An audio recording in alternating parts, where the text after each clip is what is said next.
You know, it's hard to believe that 15 years ago today, our lives changed. We experienced the unthinkable. Not since the attacks on Pearl Harbor have there been an attack on American soil of this magnitude. We witnessed history in the making. The destruction of the World Trade Center, the attack on the Pentagon, and then we learned of the heroic actions that resulted in the fourth plane crashing into a Pennsylvania field.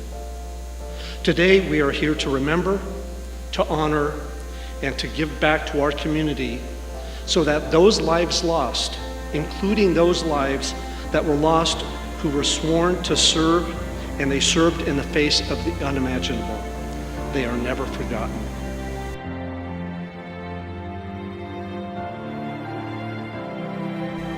Great God, Heavenly Father, Lord of hosts, we come here this day to remember. We remember the unfortunate state of a world filled with hostility and hate, death, and destruction. We also remember those who serve by giving themselves to rescue and protect people in this hostile world.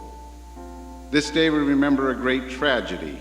Many innocent people, along with those who willingly put their lives in jeopardy to serve and to help, all lost their lives in an act of violence on September 11th, 2001.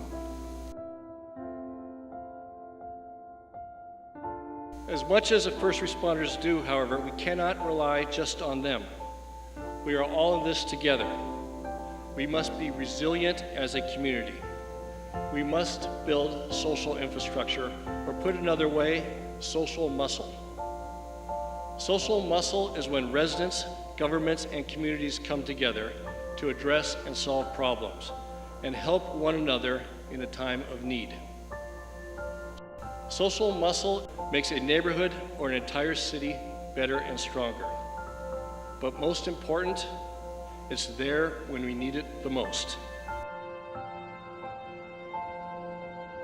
But what gets us through? It's the people, a people united. It was people who stood up to terrorists on the plains that September day. It was people who rushed to the aid to those stranded in the Twin Towers and in the Pentagon. People, first responders who rushed to aid those in need. They run to danger, driven by the desire to help, united in a desire to save lives. You see, all of these attacks were intended to break our spirit, to make us change our way of life. But what these terrorists failed to realize is that we are Americans. We are the United States of America. Their attacks have only made us stronger, more determined, and more united.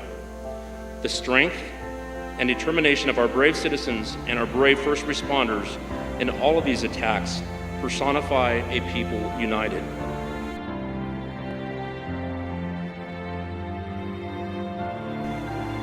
Our country's resiliency is one of the most admirable and defining traits we have as a nation. When faced with the most devastating events unimaginable, we band together for the good of the common cause. As I close my personal comments today, I'm reminded of John F. Kennedy's inaugural address. We'll all recognize one of his most famous quotes: "My fellow Americans, ask not what your country can do for you, but ask what you can do for your country." But it's the next line in his speech that has always resonated with me. "My fellow citizens of the world, ask not what America will do for you, but what together we can do for the freedom of man." It is with pride that we gather to honor these heroes today and remember that we're able to gather in a free country because of the sacrifices that so many have made before us. It is our duty, every one of us sitting in this room as Americans, to ensure that we protect that and never lose it. God bless each of you, and God bless the United States of America. Thank you.